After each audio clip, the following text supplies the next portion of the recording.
अक्षय तृतीया आज इसके पहले जो 1 बजे हुआ उसमें 10वां अध्याय चल रहा था. So maybe I'll speak in English. Yeah.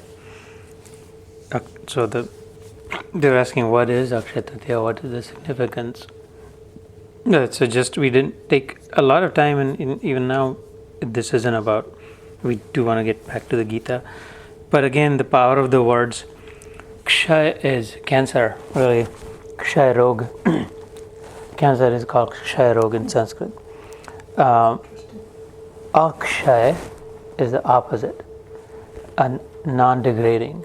Cancer, the idea is causes degradation and eventual demise, right? And Akshay is just the opposite of that. That it never degrades, it never depletes, it stays the same, it sustains its originality. From before it was formed as Akshay. And Tritiya is like obviously the lunar cycle, the Tritiya is the third day of the cycle, but it's also the third attempt. It signifies, and it's interesting, you say third strike, right? This is the chance. There are many other significances of this day also. For example, Parshuram, some say that today was Srishti was started to be formed. Brahmaji had started create the process of creation. Kurukshetra Madhya, you might remember Brahmakunda. That's where it had begun. Parshuram Avatar, the incarnation started today. We are actually, our family lineage is descendants of Parshuram. Our Gotra is Jamadagni Vatsa. Jamadagni was the father of Parshuram. Vatsa means son. So the son of Jamadagni, that's our Gotra, and they're Rigvedi Brahman descendants. But he's most famous as a Chiranjeevi, right? Forever living. And apparently it's said that he still exists. Like used to say Yeti Himalayas mein Bigfoot, or now they say that he is meditating in Ganga Sagar, like where Ganga finally, the estuary, wherever it gets into the ocean underwater. There are stories, I'm not just making this up, there are stories associated with that. He got very frustrated that constantly people would go and ask him for a boon, and he was an incarnation, so he kept doing it. But because he's going to live forever, it occurred to him that, well, this will never end. People will always keep coming to me, and so if someone really wants to find me, they'll figure out where I am and come to me, and maybe perhaps I might. And so it is said that he walked along the Ganga from the Himalayas, where it met on the eastern shore of India in the ocean, and he kept going as far as Ganga's water actually enters into the ocean, like with a force, however, and then where it dissolves, if you will, at that place underneath he's meditating. And so it's also, to me, it's symbolic also that whoever really wants it will find him, right? And will seek him out, and then he will grant the vision or grant the boon. So in a sense, I think it a lot depends on how do we want it? Do we want him? How much do we want him? Are we willing to pursue? Are we willing to work hard? Are we willing to traverse the path and all of that? There are other incidents associated with Akshaya Tritiya also. It is also one of the 3 big muhurtas, right? Like one of the most prominent muhurtas. It is as if all sins are pardoned on this day. All auspicious, like you don't have to look at Panchang, you don't have to look at the astral alignment and all that. Auspicious day to start something. Yeah. So whatever good you want to perform. And so the way I take it is, well, why not the bestest good that we can, right? Like our own journey toward the incarnation. So maybe we'll leave it at that. So, but it is a great day, and it's perfect that on this day we've assembled here, and we're talking about the Gita, the best instruction I think there has been. So we were in the 17th chapter, Shraddha Traya. I think you'd missed last couple of the ones, right? The last one at Falguni Ben Dushan Bhai was, so we were in the Tapa. So he talks about 3 of this, 3 of that, 3 of that, and then we've gone through the background and the context. What about Shraddha, 3 kinds of faith, or 3 categories of faith, or 3 ways of doing. And we'd also discussed that this isn't like a watertight compartment key. Everything here is good and everything here is bad and everything in the middle is like mixed. It's a continuous spectrum. And not only that, which means that we could be, it's a blend. Not only that, but at any time, it's a dynamic spectrum. The same person could be moving along the spectrum at different times. Or at the same time, depending on the place, depending on the time and place. So it's essentially all relative. The point is, this spectrum is all relative. It is bad only so far as there is something for me to compare it with, something that is good. It is good only so far as there is something bad. In itself, by itself, it's hard to say. If there was only one quality, if there was only one grade, right? Anything, then who can say if it's good or bad? It would mean nothing. So that's one thing to keep in mind, so that we right size the significance of this. This is not the be all and end all. The spectrum is not. If anyone has any thoughts or comments, by all means, you can interrupt or talk. So the point of this chapter is not therefore only get on this side, or therefore only be. It's bigger than that. It's higher than that. Realize that the whole thing is relative. So we don't want to get too stuck up in like only good, therefore the bad are bad. I'm good, I want to be good. You want to be aware of it. The effort should be there because it's going to be easier. It's easier to go downhill than it is to go uphill, or than it is to flat. So if you want to think of it as a hill, right? Sattva, Rajas, Tamas. Tamas is like as if you're going uphill. Rajas is like you're sort of flat, or maybe up, down, whatever. And Sattva is it's easier. Make it easier for yourself to align to reach the destination. One way of thinking. This is not necessarily how it has to be thought through. So we'd gone through that previously.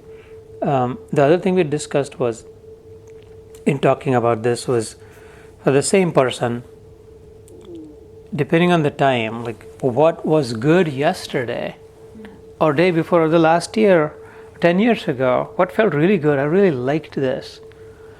Just the time has changed, the person is the same, but I may no longer like, depending on the circumstance, situation, my taste, what has happened with me, how life has taken its turns, whether it's that kind of food, those kinds of movies, music, people, that temple, whatever, right? The guru, the mantra, anything, the country, the land, I no longer like it. Or the opposite, that I never thought kareli ki sabji mein khaunga, ya gawar ke beans ki sabji khaunga. I now like it, or bangan or whatever. So time changes this also. The person is the same. At the same time, for the same person, depending on the place, it could be different. That, I want to, at the same time, someone here in the US might have a very different experience. AC somewhere right now, but a different place. They could be having the same thing, could be different. And so it is quite messed up. This whole Shraddha, Traya, Vibhag, it's just too dynamic. It's in a constant state of flux, the best way to describe it is. And so we don't want to get too stuck because it's moving and changing. Just now the discovery is there's no such thing as an electron, right? Like that it's just a cloud, it's some mass of energy moving around, and wherever the instrument figures and it thinks that that's what it is. So it's like that. No, because I wrote, on that paper. Yeah. Remember you were saying there's something else that you could add. So I added something on the quantum. I remember electrons. Now. I don't know if you ever. I don't know if I gave you that version, but anyway, that's no, I think you mentioned it on the phone when we were talking, perhaps. That? You mentioned it either on the phone or here somewhere. Here somewhere. Yeah. But it's like that because it's non-localized. It basically doesn't exist. Yeah. That's the strange thing. It doesn't exist until it is observed. Yeah. Go figure. So, and because we are stuck only in the observed universe, right?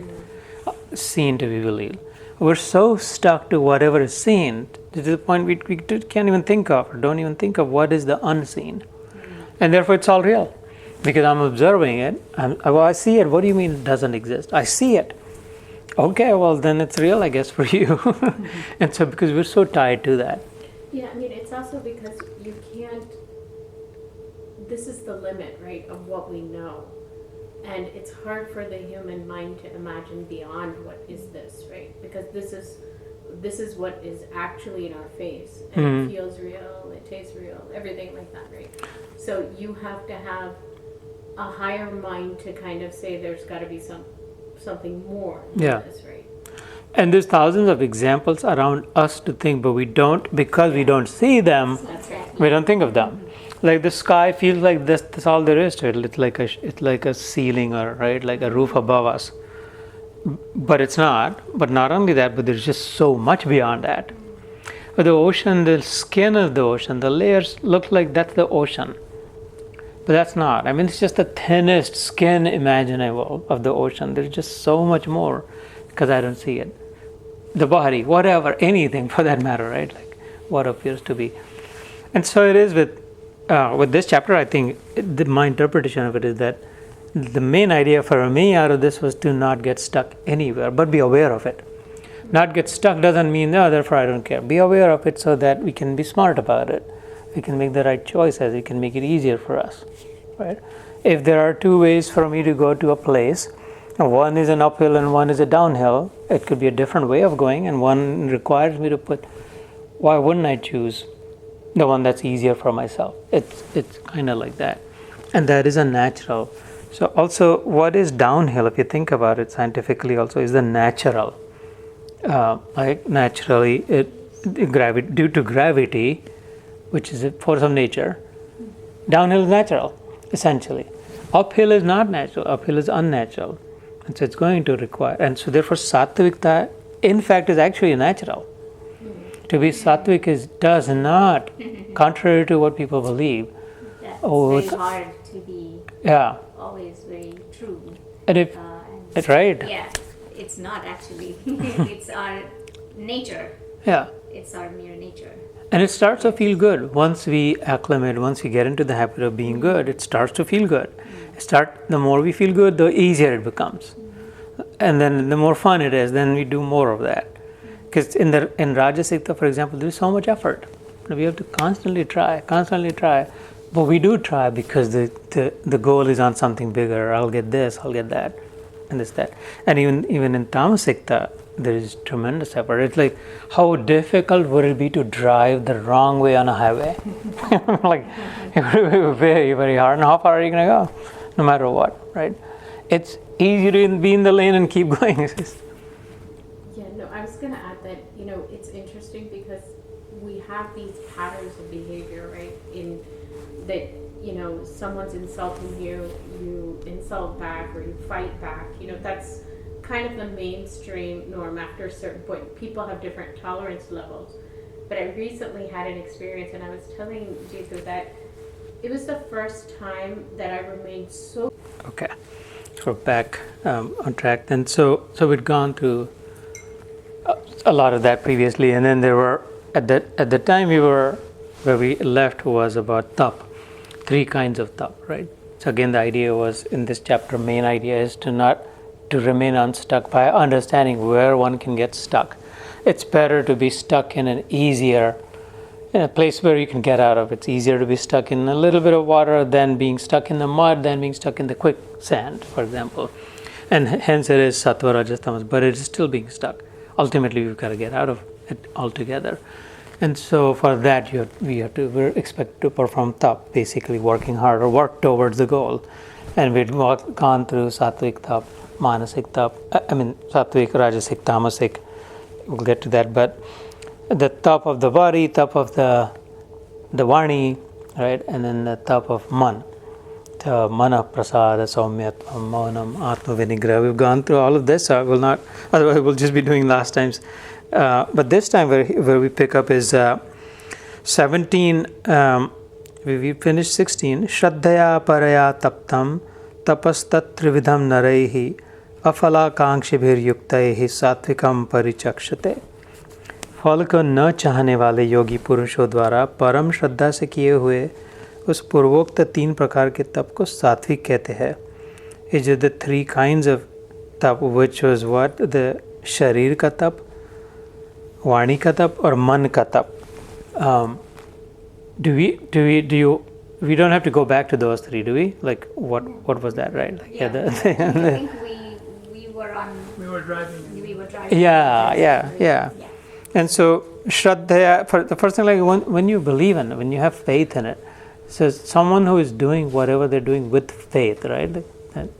Not doing for the sake of it, not doing just because someone says, not doing because people will think highly of me or think good of me. But I believe that by doing this, I might improve. This is for self-motivated, self-improvement as the goal. So Shraddha is essential in Satvikta. Paraya taptam tapas trividham naraihi. Based on what you believe, these 3 categories can be. I'm just translating the Sanskrit in here. So what for Satvik? Afala akanksha bhir yukta. Fal ki akanksha nahi. है ना? Afalak akanksha, fruit free or expectation, in other words, expectation free. When I perform what I perform, all this sattvic tap, without an expectation, I don't have an end goal in mind that therefore then I will get this. I'm doing this so that I may achieve this. When my mindset is, well, this feels the most natural, this feels like the right thing to do, this is just because how it is supposed to be. I am a human, I'm a person, and I see someone suffering or I see someone needing some help, I can, and so I'm going to do as much as I can. So when there is not immediately, as soon as I'm performing something, there's no string attached, as they say, right? So no strings attached associated would be afalakankshi. Akanksha is something that I will achieve in the future. Akanksha. So and that something is the phal, the fruit, and afal. So I'm not expecting anything in the future out of this.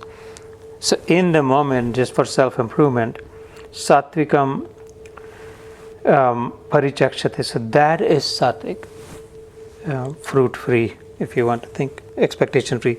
Satkara mana pujartam tapodambhena chaivayat क्रियते तदिहम प्रोक्तम राजसम चलम अध्रुवम. जो तप सत्कार, मान और पूजा के लिए तथा अन्य किसी स्वार्थ के लिए भी स्वभाव से या पाखंड से किया जाता है, वह अनिश्चित और क्षणिक फल वाला तप यहाँ राजस कहा गया है.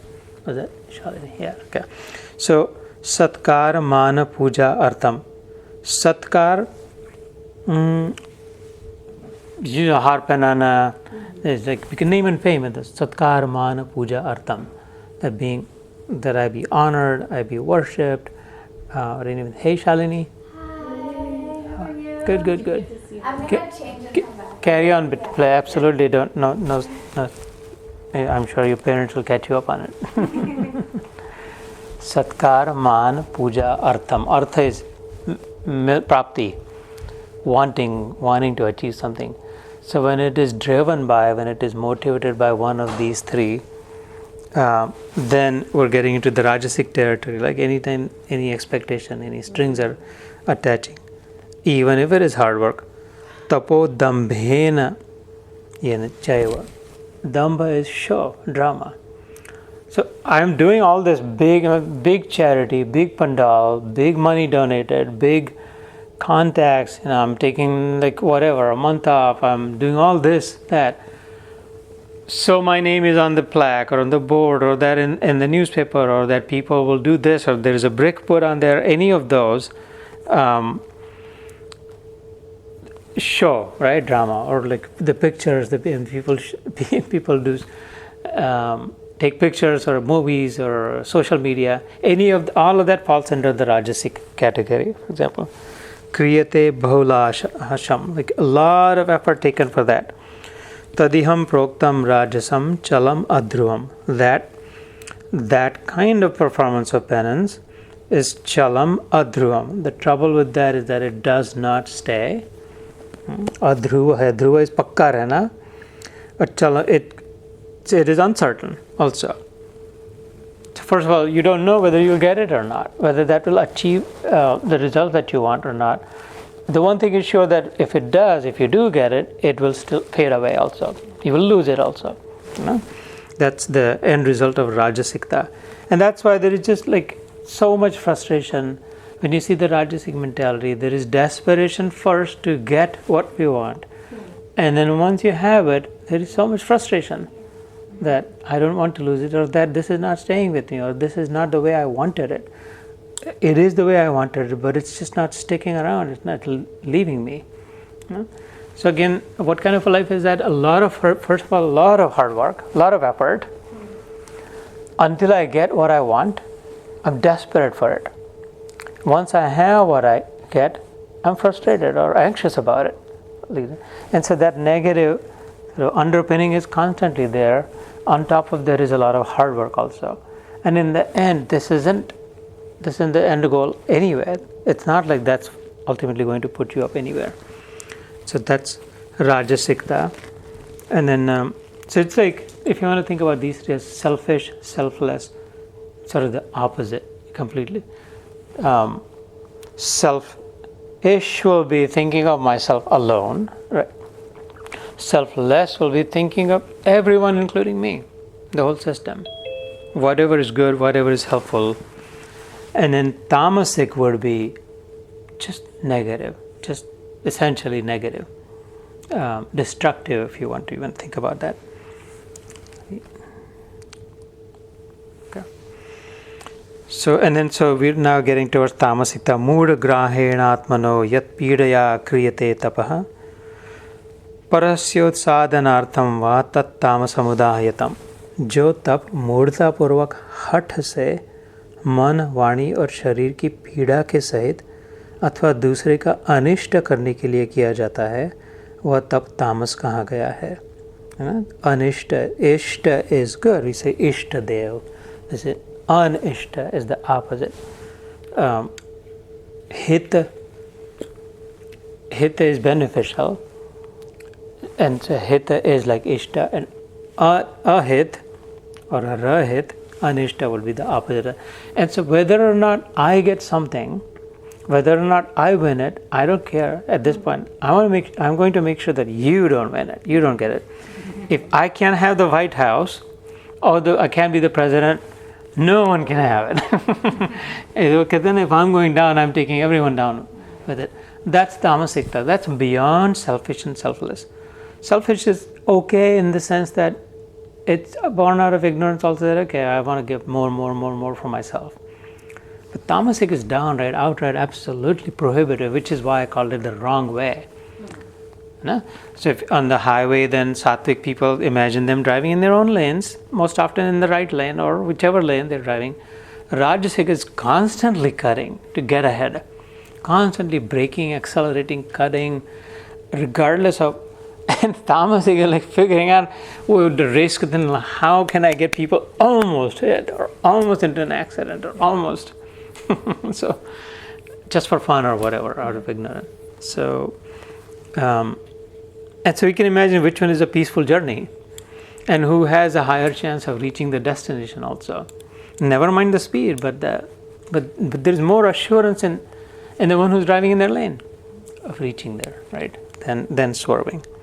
So that's murta purvak murkhata se, foolishly performance yat pidaya kriyate, pida de karke, really torturous, torturing the body.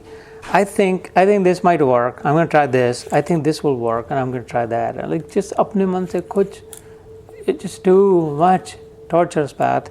Remember, the Gita is sahaj path hai. Not much, if anything at all, and this is torturous, right? In the Gita, actually says again and again that etnar tasya ham sulabha partha. He says this is easy. In the 12th chapter also he says, and so the idea isn't that you're going to get God after a lot of work, hard work, or after you go through a lot of torture, after you really squeeze yourself. But these people, the tamasic mindset. So we visited this place, the way what they eat, a lot of hot, spicy, a lot of hot meaning garam, bahut, ya to bahut tikha, extremes, right? Living in the extreme side of it, for example. And that's, he calls it murta purvak, foolish, foolhardy, and torture's path. अथवा दूसरों का अनिष्ट करने के लिए, we talked about it, or just for the someone else's detriment, or tamas. So this was about tap that we started last time.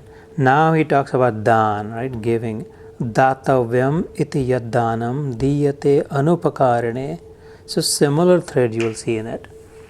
Deshe kale cha patre cha tad danam satvikam sritam. So sometimes maybe often I quote this, Deshe kale cha patre cha. This theme recurs in the Gita. This is the 20th shloka in the 17th chapter. This is about mindfulness, essentially, that there is no linear prescription in that. There is nothing absolute. There's just, this is all good, this is all bad. It's just being mindful. Like I said, it's a dynamic spectrum, right?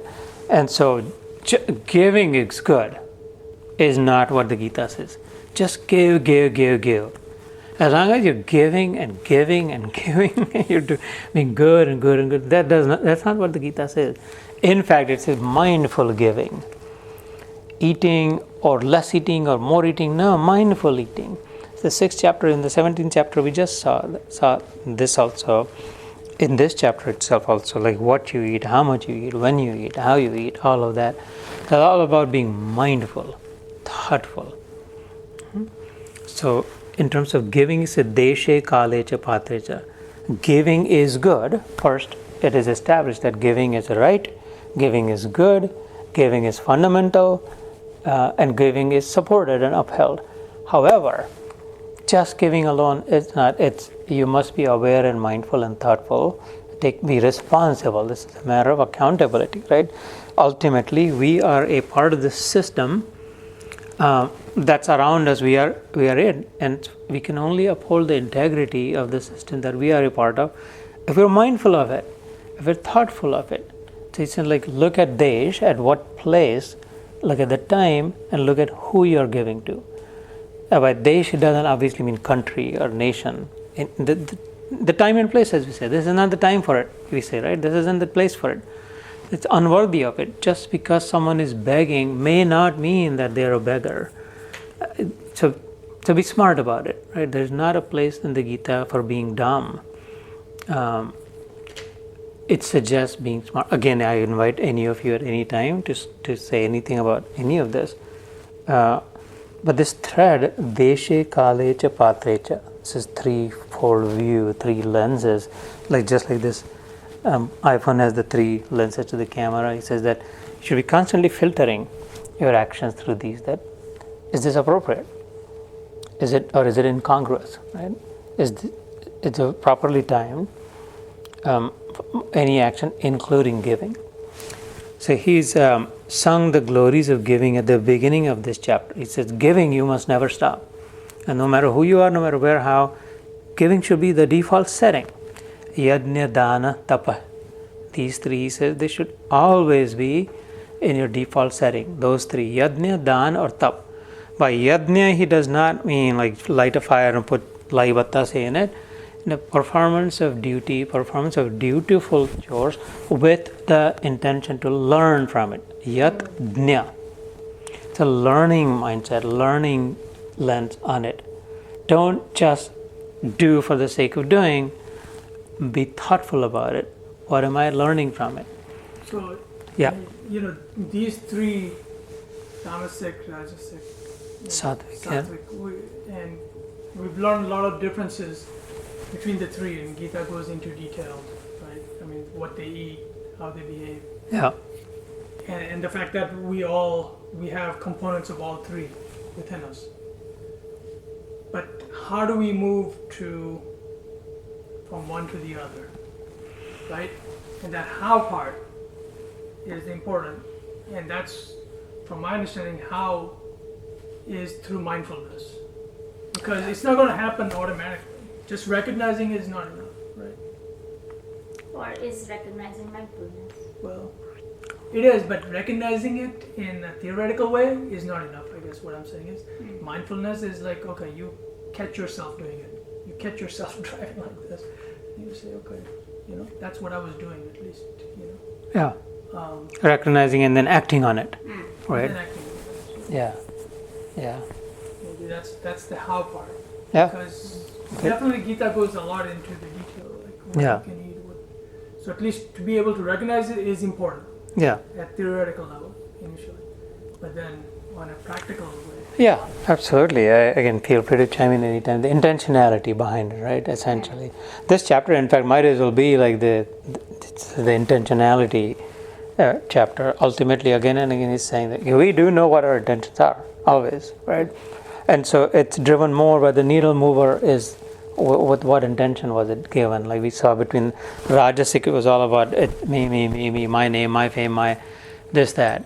Satvik was, well, no, I'm not thinking of any of that. It's obvious it's the right thing to do. This person is suffering or they're begging or whatever. And then Tamasic is like destructive. Just so the mindfulness, you may not be acting, but you could be just watching your own intention and then mindfully change it. Wait a minute, this is impurity. This is contaminant within me. I want to decontaminate myself, detox inside. Right? Agree? Yeah, I think labeling it when you catch it is important. Like one thing that helps is like you observing yourself and saying, okay, that was Rajas and that was Tamasic and that was afterwards, like when you do your reflection, that helps. And then Jitu and I talk about it, it's always about the behavior, right? At the end of the day, once you're able to catch it and then course correct your behavior to be sattvic, even if it's in the moment, like even when I'm upset with Kana, if I'm able to label it and then say, okay, I forgot who I'm actually talking to. And we've actually noticed it with him also. That connection, Madhi, absolutely. And if you think about it, in this in the wars, Ashwatthama did something like that, right? Yeah. He, after everything was done, like everyone was sleeping, he just for no reason went and killed the 5 sons of Draupadi. That's And that was Tamasic. Until the time that he was fighting, well, he had picked a side and he was fighting, although it was on the adharma side, and therefore he was never going to win. But that's, I really do like that connection a lot. It's easy to imagine Arjun doing something like that otherwise, right? Yeah, that or even the baby. Like he tried to kill Uttara's baby, right? Like, Ashwatthama did that too. Ashwatthama did, Yeah. It's almost like Arjun could have done the same actions, but in 3 modes. Like he could have done Tamasic, like I really want to make these Another people great suffer, connection. right? yes, oh, I love Like that. I really want to make them suffer, and I'm going to get pleasure out of it. Or, I love that, yeah. Or he could have said, like, I want to do it because I want to show how great archer I am. Oh my god, I love Or I that. want to win the kingdom, everything. But, when it came to Karna, Krishna said, well, your name is going to go down, don't worry, but I'm telling you, your duty is to kill him. Yeah. You'll be considering Do it because it's the right thing to do. And I still hear that. A lot of people still say Karna was better. Yeah. But it didn't matter. We could even say that this is about context and intention. Intentionality and the contextual setting for this. Yeah, and then the third piece on this, what I was thinking when you were talking about the giving aspect of it. And what you give, how you give could be different. That you give someone what they're asking for, or you can give them how to get for themselves. Exactly. Also, whatever. So maybe you didn't give them the thing that they wanted, which they would have made it easier for them, but you help them how to get it, perhaps also, depending on the nature of that person or any of that. So it starts to get pretty deep and rich, right? Once we apply the context and the intentionality behind it. So on the surface, it just sorts, this is good, this is bad, this is, but that's not the idea behind it. So that was about dan. Datavyam iti yaddanam says that, giving is the default setting. For example, those who understand by nature someone who is giving, right? By nature, if someone asks for someone, so being that open-minded and yet being mindful that desh, kal, patra. When you do that, that is sattvic dan, his thing. And so Rajasic will hear shortly that, I'm going to give something to you because you're going to do this for me, or that this is how I'm going to leverage this at 10 different places. Look what I did, right?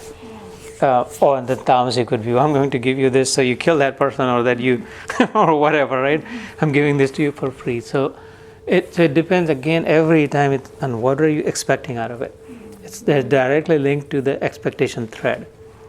The expectations are good or bad or absent altogether. Giving it for tax relief, or am I giving it because Yeah. I mean to? Charity, right? Yeah. But if you, as an example, I'll say, if there is a famine, or there is a flood, or there is a forest fire, and we send some money to someone, right? We have no idea who's going to get it, and we're not saying that, oh God, I wonder when this person will give it back to me. I don't even know who gets what from that, right? Or naturally, our mind is naturally going to help without any thought or expectation of what can I get from that person, when will they get rich, when will they earn their own money, and then finally give back to me because you'd given. No, it's nothing like that. Completely separated from the expectation. So, देशे काले च पात्रे च तद्दानम सात्विक स्मृतम, right? दान देना ही कर्तव्य है। ऐसे भाव से जो दान देश तथा काल और पात्र के प्राप्त होने पर उपकार न करने वाले के प्रति दिया जाता है, वह दान सात्विक कहा गया है। एंड देन द राजसिक वन, यत्तु प्रत्युपकारार्थम फलम उद्देश्य वा पुनः दीयते च परिक्लिष्टम तद्दानम राजसम स्मृतम।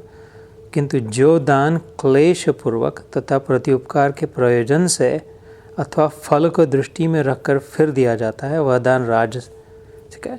So 3 things, either kleshik, like if I am, well, I'll give it to you if you do this for me, like work, perform this work, dig some holes for me, clean my house, do all that, and then I'll give you the what you really need to feed your child or whatever, right? Like, so klesh program, I'm giving them some hard work to do in return for that, as an example. Now, this isn't talking about giving someone a job or employment.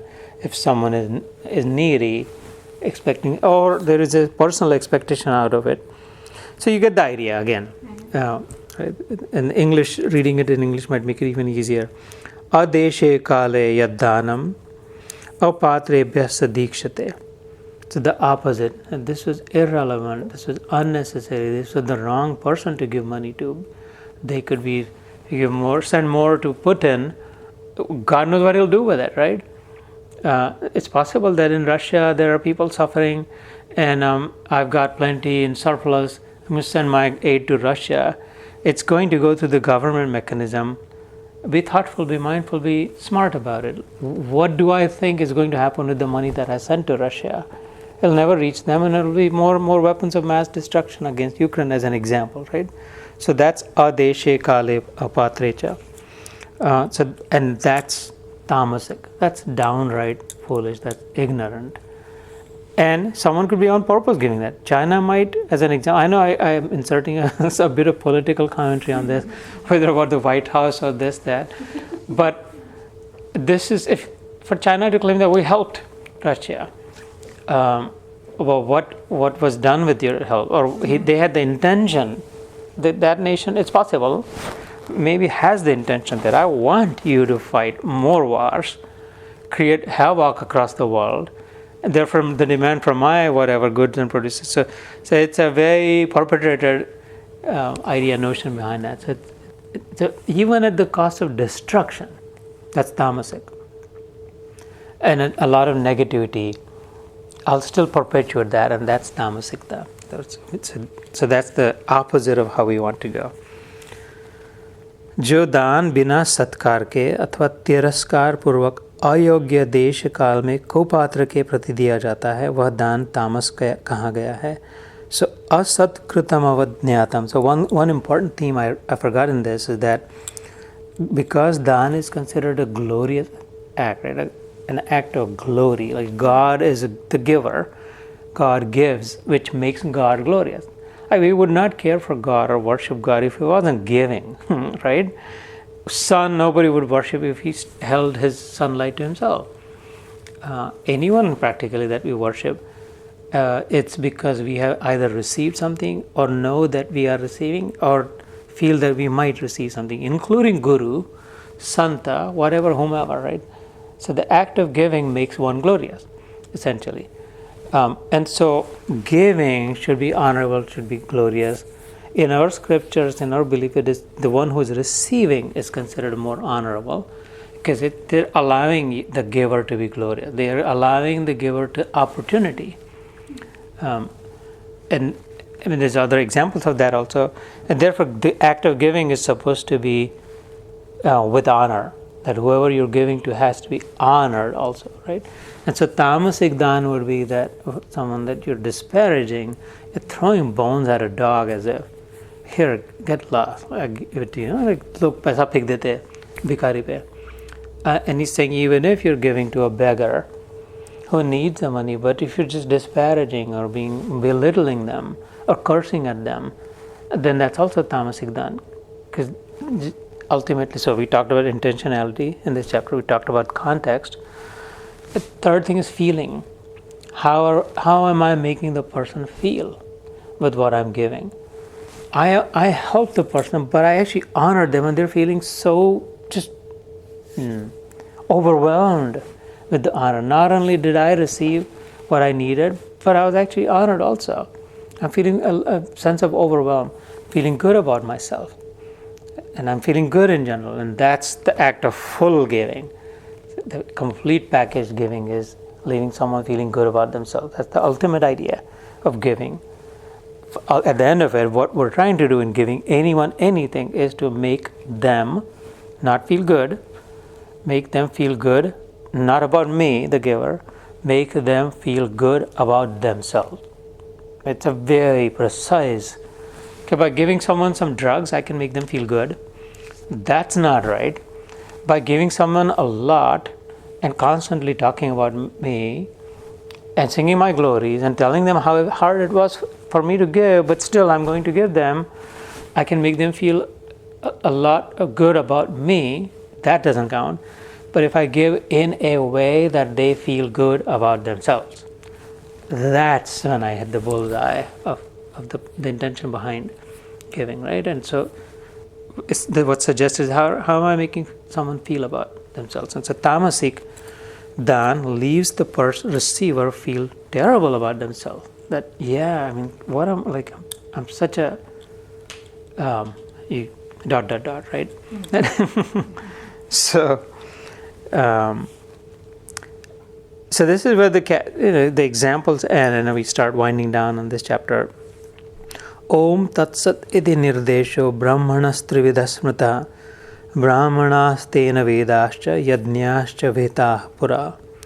Om tat sat.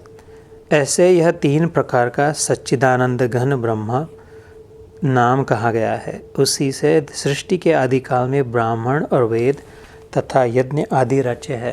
So in wrapping this up, he says, look, Om Tat Sat. I mean, you'll hear this a lot in like puja, mantra, Panditji, Om Tat Sat. Even in the Gita, every chapter ends with it. Om Tat Sat Iti. Iti is period.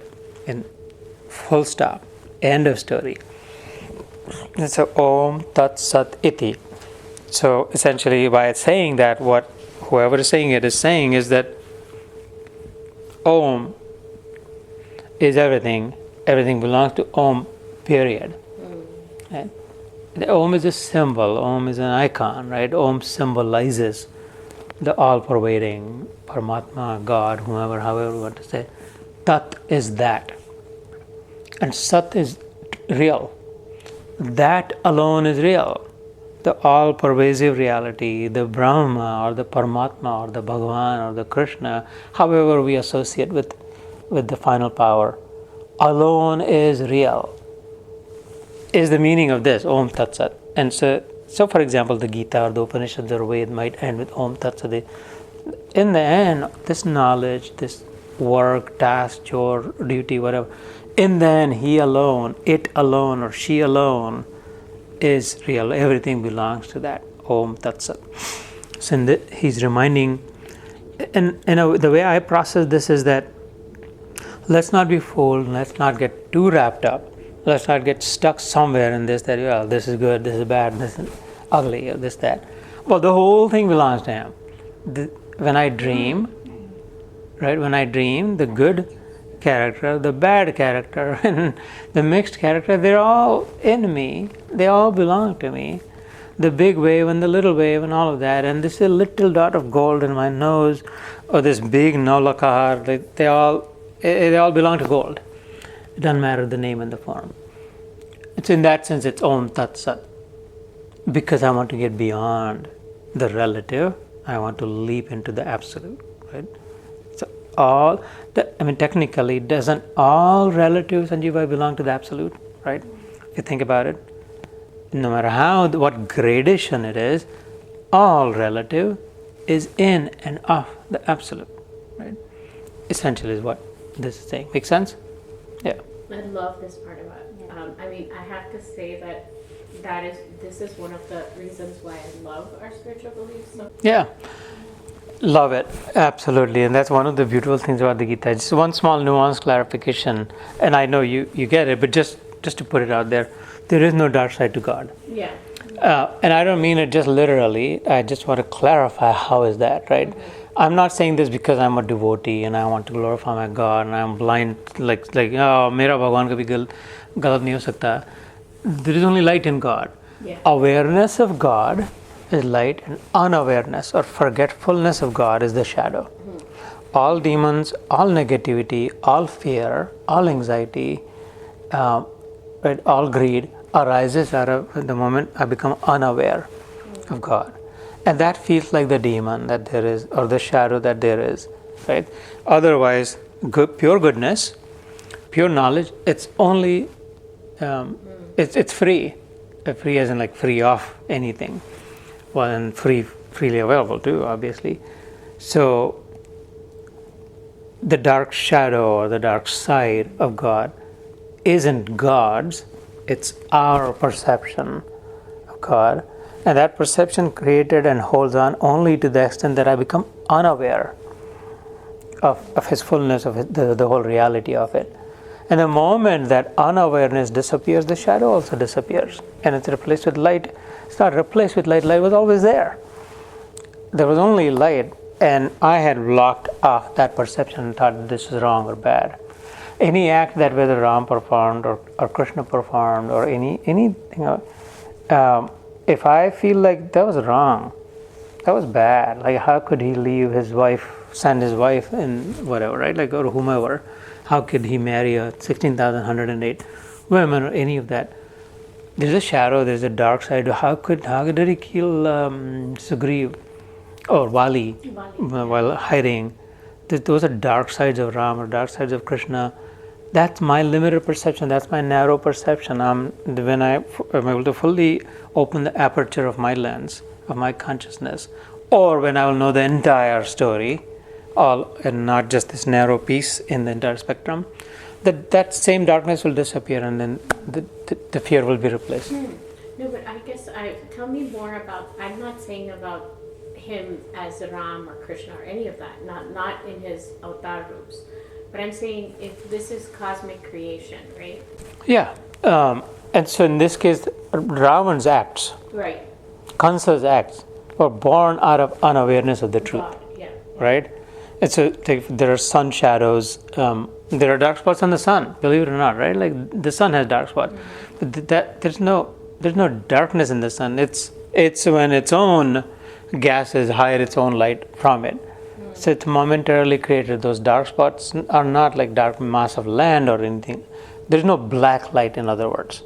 The light is only white. And so all negativity, the shadows or the dark aspects of God, whenever they occurred, whoever performed those, the characters called Kansa and Ravan, they were performed and those characters, those acts, only out of ignorance of the truth of light. And when they become enlightened, when the truth was realized, they ceased to. And because those very special characters would not get enlightened, he had to terminate those. And then they became light. They merge into him as the form of light also.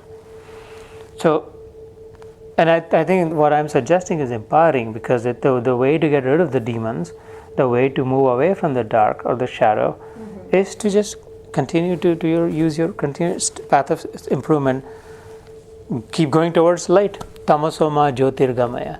Try to seek more and more enlightenment, right? Realization, understanding, opening the consciousness as well. What do you all think? Well, I was going to say there's a spiritual realm and there's material realm. So that's a good point also, Madhi. I think it aligns with what we're discussing also. Again, the dreamer, dreaming, the falsity entirely, right? And whatever is happening in it, it's an unconscious state. The conscious state is the wakeful state. In the wakeful conscious state, none of that is happening. None of that will happen. Like we're not actually doing any of that. But in the unconscious state, a lot of unruly, those kinds of things are happening. So this whole entire, to your point, Sanjeeva, the entire material universe, everything that's in a sense is in that unconscious realm, unreality. It's just, but that distinction is important. The Brahm and material universe. It's just kind of interesting because I had gone to Yogaville one time and just talking to some of these people over there, and they're into Right. But then that's where I feel like your point of mindfulness is, as to being mindful of